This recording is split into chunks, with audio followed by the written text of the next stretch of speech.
Hello అండి, అందరికీ నమస్కారం. వెల్కమ్ టు అవర్ ఛానల్ శృతి లయలు.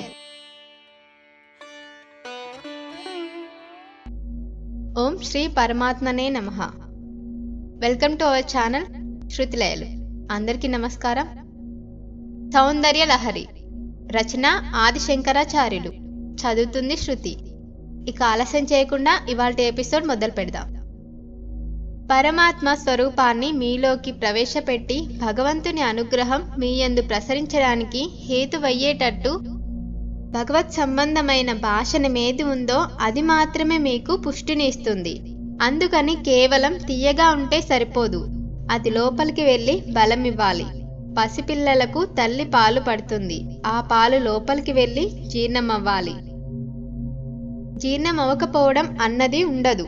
సనాతన ధర్మానికి సార్వభౌమిక మతం అని పేరు. అది సర్వభూమికలలో ఉన్న వాళ్ళని ఉద్ధరించగలదు. అలా ఉద్ధరించగలిగేటట్టు అందర్నీ భగవంతుడి వైపు తిప్పగలిగిన భాషణ చాతుర్యం ఎవరిలో ఉందో, ఎవరు భగవంతుణ్ణి తాను అనుభవించిన దాన్ని తన చుట్టూ చేరిన భక్తుల మనస్సుల్లోకి ప్రవేశపెట్టగలుగుతున్నాడో అటువంటి వాడు ధన్యుడు. అటువంటి శక్తి ఎక్కడి నుంచి వస్తుంది? ఆ పాలు పట్టగలుగుతున్నాడంటే అమ్మవారి అనుగ్రహంగా పడుతున్నాడు. చాలా తేలికగా జీర్ణమయ్యే పదార్థాల్లో ద్రాక్ష పండు ఒకటి. ద్రాక్ష పండు గుజ్జుతో నోట్లోకి వెళ్ళినట్లయితే ఎంతో తీయగా ఉంటుంది. అలా అటువంటి గొప్ప కవితా శక్తిని, అటువంటి వాగ్దాన్ని ఇవ్వగలిగింది అమ్మవారు. ఒక్కసారి భక్తితో మనసారా నమస్కారం చేస్తే అమ్మవారు అంత శక్తిని, అంత జ్ఞానాన్ని ఇచ్చేస్తుంది. ఇందుకు ఎన్నో ఉదాహరణలు ఉన్నాయి. కాళిదాసు గారికి అంత కవిత్వ శక్తిని అమ్మవారే ఇచ్చింది. కేవలం కటాక్షంతో అమ్మ ఆయన కేసి చూసింది, అంతే. వెంటనే కాళిదాసు గారు శ్యామలా దండకం చెప్పారు. అలాగే మూకశంకర్లను అమ్మవారు కంచి దేవాలయంలో తాను చర్వణం చేసిన తాంబూలపు పిడచను ఆయన నోట్లో పెట్టడంతో అనుగ్రహించింది. ఫలితంగా మనకు మూక పంచశతి అనే మహత్తర గ్రంథమాలిక అనుగ్రహించబడింది. ఈ శ్లోకం పరమ పవిత్రం. శంకరాచార్యుల వారు జాతి యందు కృపచేత ఈ శ్లోకాన్ని మనకిచ్చారు. ఆడ, మగ, పిల్ల, పెద్ద ప్రతి వారికి ఈ శ్లోకం నోటికి రావాలి. తప్పులు లేకుండా చదవాలి. ఆ శ్లోకంలో ఒక్క గమ్మత్తు ఉంది. ఆ శ్లోకంలో అక్షరాలు మారాయంటే వ్యతర్తిక అర్థాలు వస్తాయి. అందుకని తప్పులు లేకుండా చదవాలి. స్నానం చెయ్యగానే ఒక్కసారి అమ్మవారి దగ్గరకు వెళ్ళి భక్తితో చదవాలి.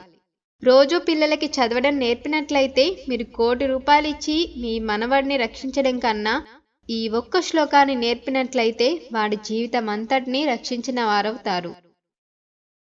వాడు అలా చెప్పగా ఏదో ఒకనాడు వాడి మనసు అమ్మవారి మీద నిలబడుతుంది.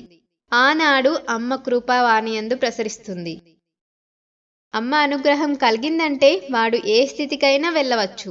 పెద్దవాళ్ళు కూడా ఈ శ్లోకం చదువుకోవాలి. మేము పెద్దవాళ్ళు అయిపోయాం కదా, మాకెందుకండి ఈ శ్లోకాలు అని అనుకోకూడదు. జ్ఞానం కావాలి కదా. భగవత్ సంబంధ జ్ఞానం, ఆత్మజ్ఞానం లోపల స్థిరపడ్డానికి, అది ప్రసరించడానికి పరమహేతువైన గొప్ప శ్లోకాన్ని శంకర భగవత్పాదులు మనకి కృప చేశారు. అందుకని అందరూ తప్పులు లేకుండా ఈ శ్లోకం చదవడం అలవాటు చేసుకుంటే చాలా మంచిది. ప్రతి వారి ఇంటి పూజా మందిరంలోనూ శంకరుడు ఉండాలి. శంకర్లు చెప్పిన ఒక్క శ్లోకమైనా మీ మనవడికి నేర్పినట్లయితే మీ వంశమే చరితార్థమైపోతుంది. ఆ పిల్లవాడు అంతటి మహాభక్తుడు కావచ్చు, అంతటి మహాపండితుడు కావచ్చు, ఒక గొప్ప కవి కావచ్చు, మహాజ్ఞాని కావచ్చు, లేదా లౌకికంగా 10 మందిలోకి వెళ్ళి భిక్ష పెట్టినవాడు కావచ్చు. అందుచేత శంకరాచార్యుల వారి శ్లోకాలు అమృత గుళికలు. శ్లోకం 23. త్వయా హృత్వా వామం వపుర పరితృప్తేన మనసా శరీరార్థం శంభో రమరమపి శిక్కే కృతమభూత్ యదేతత్ ప్రద్రూపం సకల మరునాభం త్రినయనం కుచాప్యమానంరం కుటిల శశి చూడాల మకుటం. ఇది చాలా గమ్మత్తైన శ్లోకం. ఆదిశంకర్లు సౌందర్యలహరిని రచిస్తుంటే అమ్మవారు సాక్షాత్కరించింది. ఆయన హృదయ కమలంలో అమ్మవారు దర్శనమిచ్చింది. ఆయన రాస్తున్న పుస్తకం సౌందర్యలహరి. ఆయన సౌందర్యలహరికి సంబంధించిన ధ్యానంలో ఉన్నారు. సౌందర్యలహరిలో ప్రతిపాదించబడిన అమ్మవారెవరో ఆ స్వరూపంతోనే తల్లి ఆయన హృదయ కమలంలో ప్రత్యక్షమైతే పొంగిపోయి శంకర్లు స్తోత్రం చెయ్యాలి. శంకరాచార్యుల వారు ఒక విచిత్రమైన శ్లోకం చెప్పారు. అమ్మవారిని చూసి శంకర్లన్నారు, త్వయా హృత్వా వామం వపుర పరితృప్తేన మనసా. అమ్మా, నిన్ను చూస్తుంటే నాకు కొంచెం అనుమానం వస్తున్నదమ్మా అన్నారు. ఏమిటా అనుమానం? నువ్వు పరమశివుని శరీరంలో వామర్థ భాగాన్ని స్వీకరించావు. శంకరుడు అర్ధనారీశ్వర స్వరూపంలో ఎడమ భాగాన్ని అమ్మవారికి ఇచ్చాడు. కాని అమ్మా, నాకు అనుమానం అంతా ఎక్కడ వస్తున్నది అంటే, శరీరార్థం శంభో రమరమపి శక్యే హృతమభూత్. నీవు దొంగతనం చేశావని మనస్సులో చిన్న అనుమానం ఉందమ్మా అన్నారు. ఏమిటా దొంగతనం? శంకరుడు నీకు శరీరంలో వామర్థ భాగమిచ్చాడు. అప్పుడు అర్ధనారీశ్వరుడుగా పార్వతీ పరమేశ్వరులుగా ఇద్దరు నాకు దర్శనమిస్తే కుడి పక్కన అయ్యవారు ఉండాలి, ఎడమ పక్కన అమ్మవారు ఉండాలి. కాని ఇదేమి విచిత్రమో, నీ దర్శనం కలిగితే నాకలా కనబడ్డం లేదు. నాకు మొత్తం నువ్వే కనబడుతున్నావు. మరి అప్పుడు శంకరుడి సగభాగం ఏమైపోయింది? అర్ధనారీశ్వర స్వరూపంలో కుడి పక్కన శివుడు ఉండాలి కదా, శివుడు లేడేమిటి? అమ్మా, నువ్వు మా అయ్యవారి శరీరంలో మిగిలిన సగభాగం కూడా దొంగిలించేశావా అన్నారు. నువ్వు దొంగతనం చేశావని అనకూడదు. అందుకని శక్యే హృతమభూత్. అమ్మా, మిగిలిన సగభాగం కూడా నీవు దొంగలించేశావేమోనని నాకు కొంచెం అనుమానంగా ఉందన్నారు. దొంగలించిన వస్తువుని ఎవరైనా చాలా జాగ్రత్తగా దాస్తారు. తనదైన వస్తువు ఎదురుగుండా ఉన్నా పర్వాలేదు.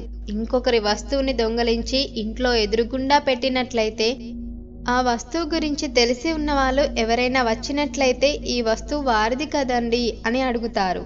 ఒకవేళ అడగకపోయినా మీ వస్తువు ఫలానా వారింట్లో చూశాను అని ఆ వస్తువు సొంతదారునికి చెప్తారు. అప్పుడు మీ దొంగతనం బయటపడిపోయినట్టే కదా. అందుకని ఆ వస్తువును బయట పెట్టకూడదు, జాగ్రత్తగా లోపల దాచుకోవాలి. ఇప్పుడు అమ్మవారు అయ్యవారిని పూర్తిగా తనలో దాచేసుకుంది. అందుకని ఇప్పుడు మొత్తం అంతా అమ్మవారైపోయింది. అందుకని శంకరాచార్యుల వారికి అనుమానం వచ్చింది. కుడి పక్కన ఉండవలసిన శంకరుడు కనపడడం లేదు. కుడి పక్కన శంకరుడు లేకుండా మొత్తం నువ్వే కనపడుతున్నావు. అప్పుడు అమ్మవారు, అయితే శంకరా, నేను అయ్యవారి శరీరాన్ని దొంగతనం చేశానంటున్నావే. నేను దొంగతనం చేశానని నువ్వు అనుమానపడ్డం నిజంగా దొంగతనం చేయడం కన్నా ప్రమాదకరం. శంకరా, నువ్వు నన్నెంత మాట అనేశావు? శక్యే హృతమభూత్ అన్నావు. ఏది సాక్ష్యాలు చూపించు.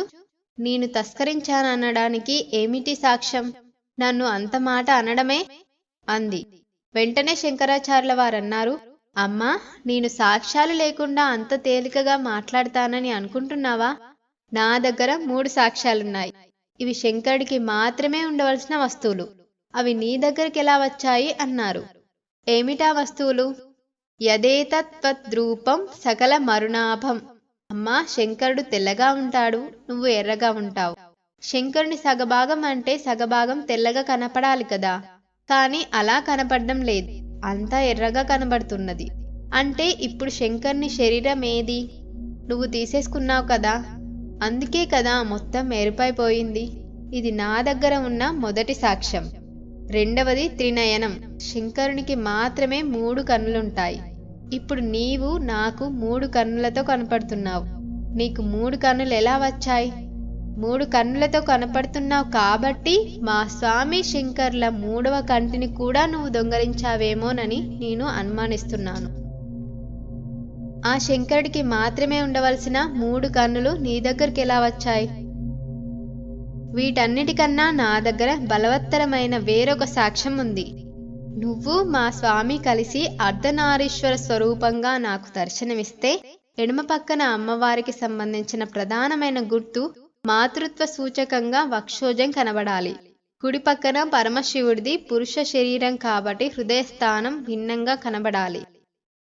కానీ అమ్మ, కుచాభ్యమానంరం ఇంతమంది పిల్లలను కని పోషించే స్తనమండలం కలిగిన నువ్వు స్తనాల బరువు చేత కొంచెం వంగి నాకు కనపడుతున్నావు.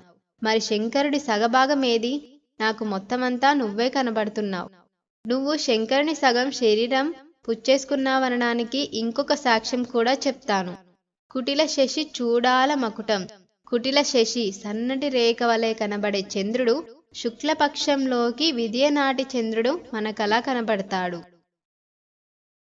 అటువంటి సన్నటి చంద్రరేఖను ధరించి ఉండేవాడు కాబట్టి పరమశివునికి చంద్రమౌళీశ్వరుడని పేరు. ఆయన కిరీటం మీద కదా సన్నటి చంద్రరేఖ ఉండాలి. ఆ చంద్రరేఖ ఇవాళ నీ కిరీటం మీద కనబడుతుంది.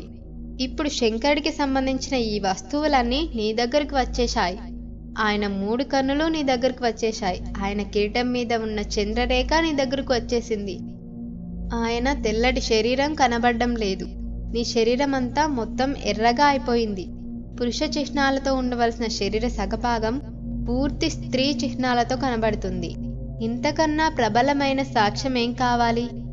అందుకని అమ్మా, నువ్వు ఇవాళ ఇలా కనబడుతుంటే శంకర్ని మిగిలిన సగం శరీరాన్ని కూడా నువ్వే పుచ్చేసుకున్నావేమోనని నాకు అనుమానంగా ఉంది. దొంగతనం చేసిన వాడిని ఏదో దొంగతనం చేశాడులే అని వదిలివేయరు. ఎందుకు చేశావని అడుగుతారు. అలా శంకరాచార్యుల వారు అమ్మవారి మీద ఎంత ఆరోపణ చేస్తున్నారో చూడండి. ఆయన అంటారు, వపుర పరితృప్తేన మనసా. అమ్మా, పాపం శంకరుడు, భోలా శంకరుడమ్మా. ఆయన గురించి నువ్వు తపస్సు చేశావు. చేస్తే ఏం కావాలన్నాడు? ఇది ఇవాల్టి ఎపిసోడ్. నెక్స్ట్ ఎపిసోడ్లో ఏం జరిగిందో తెలుసుకుందాం. చాలా ఇంట్రెస్టింగ్గా ఉంది కదా. నాకైతే నచ్చింది. మీకు నచ్చితే తప్పకుండా వీడియోని లైక్ చేసి, షేర్ చేసి, కామెంట్ చేయండి. Thank you so much for watching. Don't forget to subscribe our channel Shrutilayalu. ధన్యవాదాలు.